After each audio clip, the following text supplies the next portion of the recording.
kayo. Diba? Kahit na kayo doon, dami nakapila. Kahit kasunod lang tayo eh. Tapos pagdating dito, nagpapalit kayo. Ano ba ang problema? Kasi kung hindi talaga kayo, hindi nyo ako teryado, wala kayong maririnig. Dapat nanggaling ka na doon, pinalis mo na. Ang ginawa mo kasi, inuna mo muna yung akin, tapos sabi mo, ikot na naman kayo, kaya nag-historical na naman kayo. Diba? Kinaanan nyo lang doon, tapos pagdating sa akin, nagpapalis kayo. Hindi lahat, napaka-unfair kasi talaga. Yan si Diwata. Dapat, kaya ang ganito nga eh, hindi ko kayo nagpisto. Dapat kasi inuuna na ako. Tapos pa nag-trending tayo, galing na naman kayo. Diba? Diwata! Diwata! Diwata! Choice! Hindi ka sila nila. Oh, kanina kasi kasunod namin yan eh. Kasunod namin yan. Ang dami to nakaparking oh. Ano? Okay na parking. Binibisita lang niya mga ano, namimital kayo kasi nga. Ayan. Ganyan lang yan.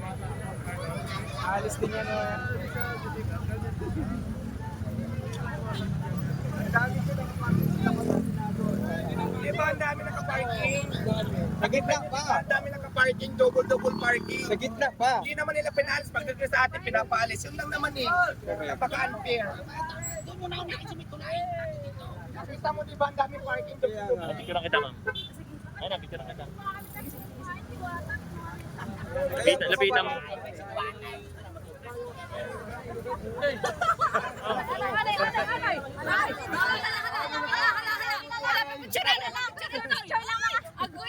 Picture kita. Isa mo din.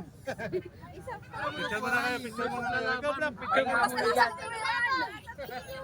Ano to? Ay nga mo na dyan Diwata at makakapagpapilog kami. O yung ano nyo. Amo ko nito, basta sikat. Kabayan.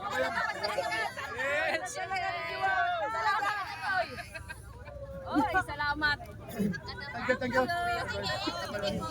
Ang ganda mo, te. Isahan lang. Isa-isa lang. Isa lang. Huwag matulakan.